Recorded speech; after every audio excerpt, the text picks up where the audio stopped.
The sound of wings beat softly above the savanna as dawn spilled across the horizon.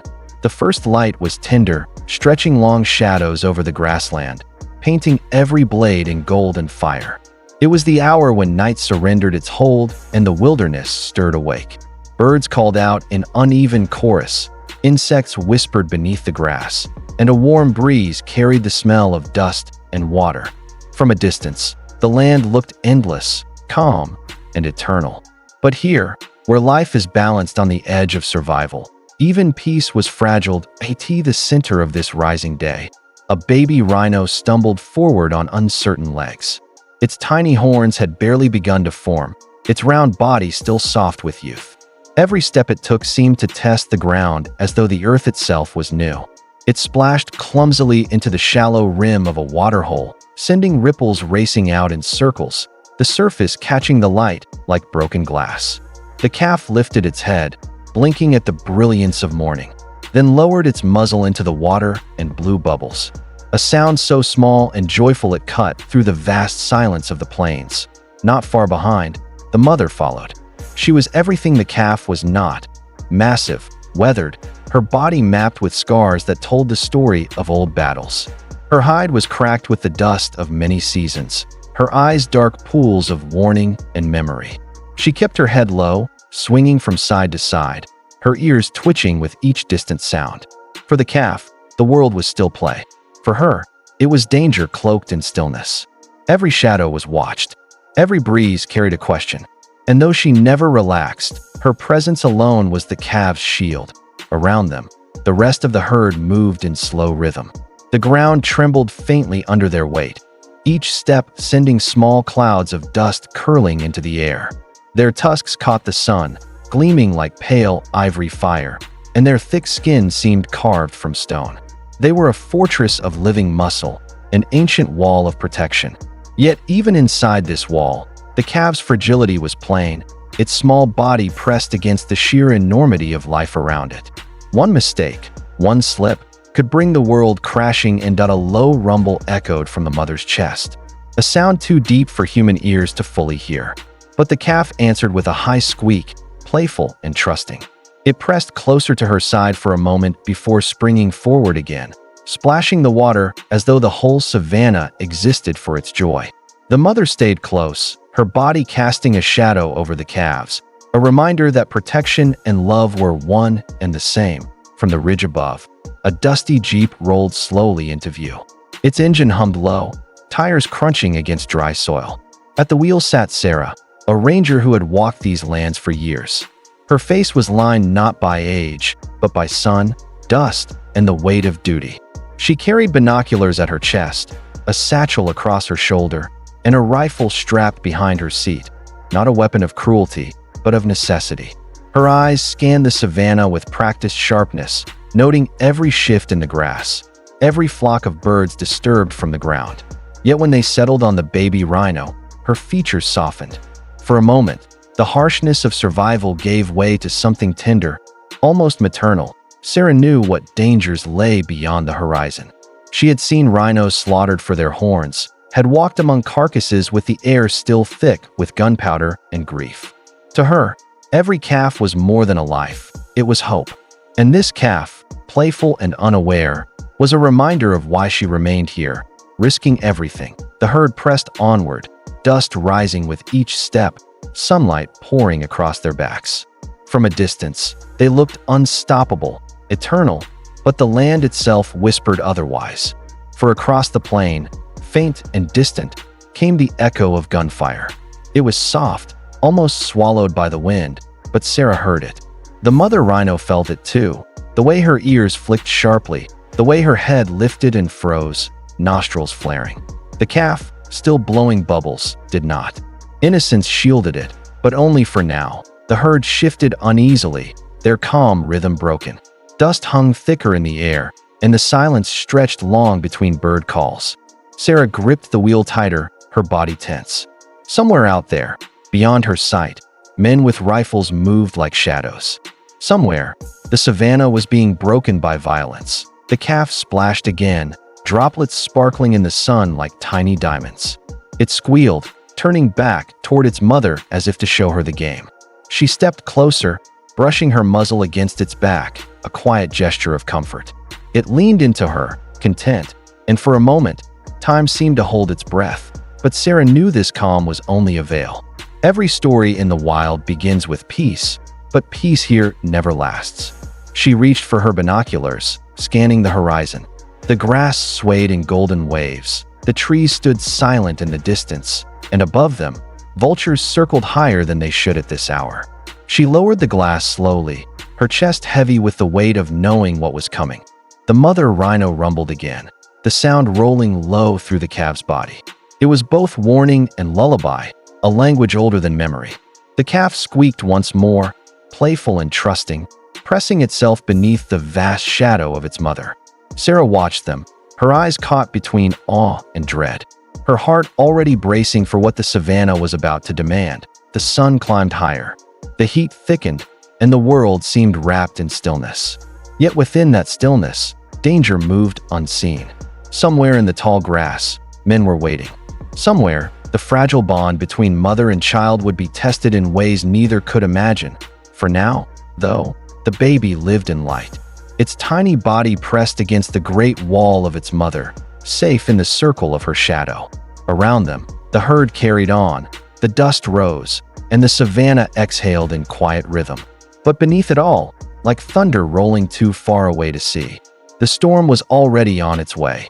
The camera of imagination lingers here, on the innocence of the calf, the strength of its mother, the quiet watch of a woman in a jeep. 3 lives bound by fate, standing together in the golden dawn, unaware of how quickly this fragile calm would break. The night was torn apart by a single sound, the crack of gunfire, echoing across the savannah like thunder splitting the earth. Birds erupted from the acacia trees, their wings flashing white against the black sky. The herd of rhinos, startled from their rest, stampeded in every direction, dust clouds rising like smoke in the pale moonlight. Panic spread like wildfire. The air itself seemed to shake with the force of their fear. The baby calf screamed, a high-pitched cry that cut through the chaos. Its tiny body pressed against its mother's side, trembling, its ears twitching at the roar of men's voices, the sharp metallic clang of rifles being reloaded. The world that only hours ago had been a cradle of quiet strength was now a battlefield. The mother rhino lowered her head, nostrils flaring. She smelled the acrid sting of gunpowder, the sour sweat of men hiding in the grass. Her eyes, dark and steady, found the shapes moving in the shadows, the hunters. She did not hesitate.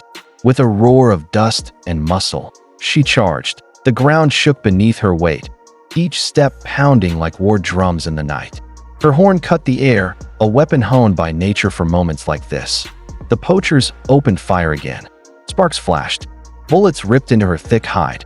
Still, she pressed forward, fury carrying her like a storm breaking against the earth. But even mountains can fall. The final shot landed deep, and her massive body crumpled, crashing to the ground with a force that shook the plain. The dust that rose around her glowed red in the firelight of the poachers' torches. Her sides heaved once, twice. Then stillness. Only her eyes moved, wide and fixed on her calf. In them burned both terror and love, the last tether between mother and child. The calf pressed its head against her, pushing, squealing, begging her to rise. But the mountain would not move again. Her body was a wall between the baby and the world, and now even that wall was gone. The hunters stepped closer, shadows with hard faces, rifles raised. Their boots crunched over the dry grass, their movements confident, cruel, unhurried. One of them laughed, the sound jagged and sharp in the night. And then, another figure broke into the firelight, Sarah. Her breath came in ragged gasps as she sprinted from the darkness. Her ranger's uniform streaked with dust, her boots pounding against the trembling earth. She had no weapon in her hands, only a flashlight swinging at her side. The glow of the poacher's fire carved her outline against the smoke. A lone woman standing against men with guns. Her voice tore through the night. "Stop!" The poachers faltered, just for a moment. They had not expected this. They had not expected her. She moved closer, placing herself between the baby rhino and their rifles. Her arms spread as if her thin body could be a shield against bullets. Her chest heaved, but her eyes held steady. They shone with the kind of fire that fear cannot quench. The calf squealed again, stumbling back, its small horn glinting in the torchlight. It was cornered, trapped between its dead mother and the line of rifles. Its wide eyes searched the night, confused, desperate. Then they landed on Sarah. The baby froze, its breathing shallow, as if waiting for her next move. Sarah turned her head slightly, meeting its gaze. For the smallest of moments, the chaos around them disappeared.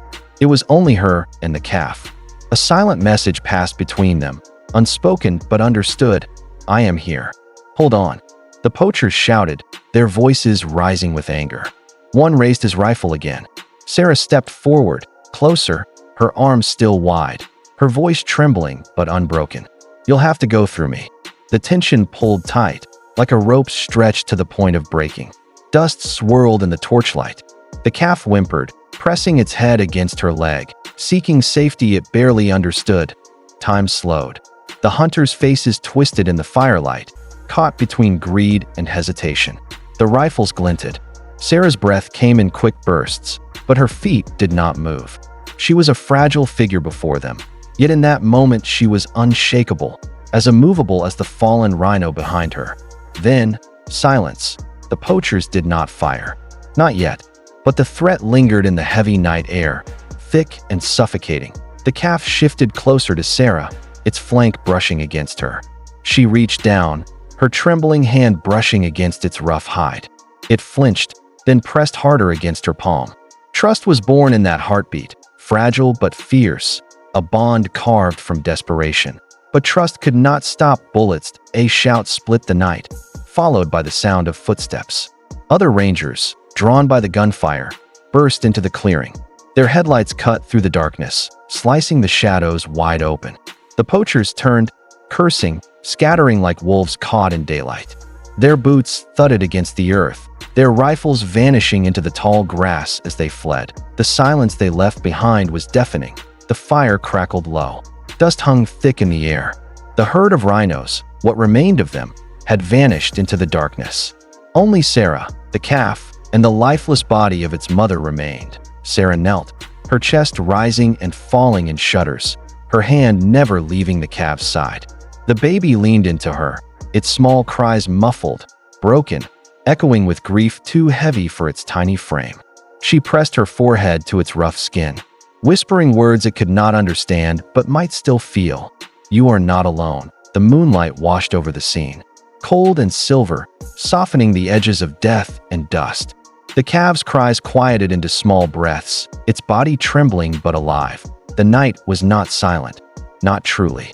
Somewhere far off, lions roared, and hyenas laughed in the distance. The wilderness carried on, indifferent to the pain in this small corner of it. Yet here, beside the fallen mother and her surviving calf, something had shifted. The battle was not over. The danger was not gone. But in this moment, survival had been won.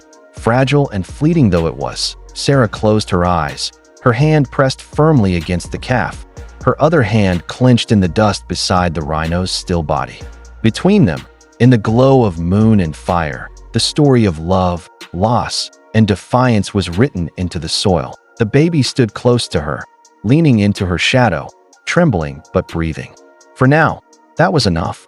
The savanna exhaled, the dust settling, the stars above steady and cold. The camera of imagination pulls back from the woman's silhouette, from the baby's trembling form, from the mother's silent body, until the herd is nothing but a small mark against the vast, endless dark of the African night. The night was not silent. It shook with echoes of violence. Gunfire cracked like thunder across the plain, then faded, leaving behind only the ragged sound of breathing and the low moan of wounded earth. Smoke drifted above the savanna, thin and bitter, carrying with it the smell of spent gunpowder and trampled dust. Where moments before there had been chaos, now there was only the hollow silence of what remained. Sarah's body trembled as she crouched beside the fallen giant. The mother rhino lay on her side, her massive body still, her skin darkened with fresh wounds. The air around her was heavy with the iron scent of blood. Her eyes, once fierce with defiance, now stared blankly into the night sky. Beside her, the calf pressed into Sarah, its small chest rising and falling too quickly, each breath shallow with fear. The woman reached out with shaking hands, her palms settling on the calf's flank. Its skin was warm, quivering under her touch. She could feel the heartbeat racing beneath, a frantic rhythm pounding against her hand. Slowly, she pressed her forehead against its side, letting it feel her breath, her steadiness, even as her own body fought against panic. The calf leaned into her, its soft cry a sound that pierced deeper than any bullet. In that instant, she became the only heartbeat it could follow, the only comfort left in a world that had just torn away its mother. The poachers were gone. Their boots had thundered into the dark, leaving behind broken earth and broken lives. The herd had scattered into the night, too terrified to return. And so the plain held only two survivors now, a woman who had chosen to stand against death, and a baby that had lost the only protector it knew. Sarah lifted her head, her throat raw from dust and smoke. In the distance, the faint beam of headlights moved closer. Other rangers were coming, their engines growling low against the silence. She wanted to stand, to signal them, but her knees felt heavy, her body bruised from where she had thrown herself between the rifles and the calf. She did not move until she felt the nudge of the baby's head against her shoulder. A small, desperate gesture that seemed to whisper, "Please, don't leave me too." She rose then, slowly, her arms circling the calf's neck, guiding it with gentle pressure. Its legs wobbled beneath its weight, the innocence of youth carrying it forward even when grief pressed it down. Together they moved, step by step, across the torn earth. The carcass of the mother rhino remained behind them, a mountain of silence that neither dared look at for long. But Sarah's eyes betrayed her. She glanced back, once, twice, each time her chest tightening as if pulled by an invisible thread. She wanted to promise the mother that her sacrifice would not be in vain. The rangers arrived, headlights washing over the scene. They leapt from their vehicles, voices urgent but softened when they saw the pair. One reached out to steady Sarah, another held back, staring at the calf with eyes wide with pity. Together they formed a quiet circle, guarding the fragile bond between woman and orphan. No words were needed. The sight spoke for itself. The calf stumbled as it walked, its small feet dragging through the dust. But it did not fall. Sarah kept her hand firm on its side, her presence a tether pulling it forward. With every step, the night gave way. Shadows thinned. Stars began to pale. A line of gray stretched across the horizon. Dawn was coming. The first light of morning touched the savanna with delicate fingers, painting the grass with soft gold. The dust that had hung heavy all night began to settle, glowing faintly in the rising sun. The plain looked peaceful again, as if the violence had never happened. Yet within that beauty lay the scars, footprints stamped deep into the soil, blood drying dark on the ground, a mother's body cooling beneath the sky. Sarah paused as the light grew.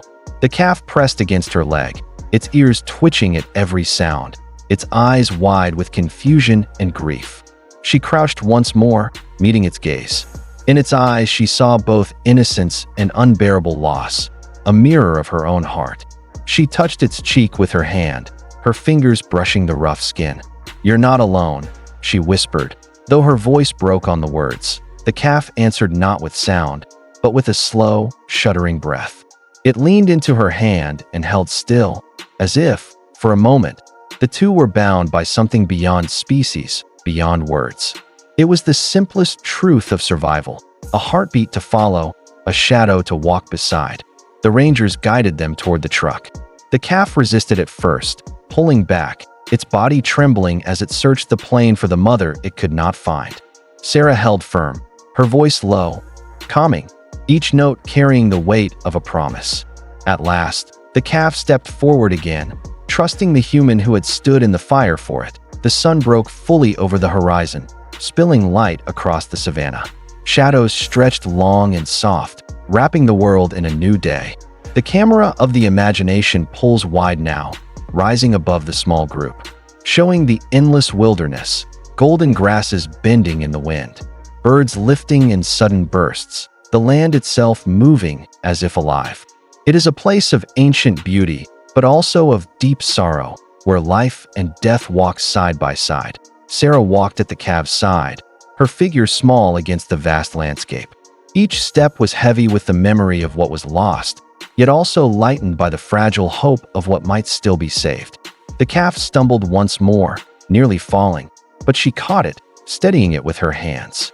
Together they moved on, leaving the silence of death behind, walking toward a horizon that carried both promise and pain. At last, she lifted her head, her eyes reflecting the soft blaze of dawn. Within them shone both the beauty and the unbearable cost of survival. For in the wild, love is never without loss, and every rescue is written in sacrifice. The mother was gone, the herd was broken, but the calf still lived, and in its trembling steps lay the answer to nature's oldest truth. Survival does not belong to strength alone, but to devotion, to sacrifice, and to the fragile thread of love that binds one life to another. The savannah exhaled in silence. The story was not one of victory, nor of defeat. It was a story of survival, heavy and unforgetting. And as Sarah and the baby Rhino disappeared into the horizon, the wilderness whispered its timeless truth. Here, in the heart of the wild, every heartbeat matters, but none are ever truly free from the cost.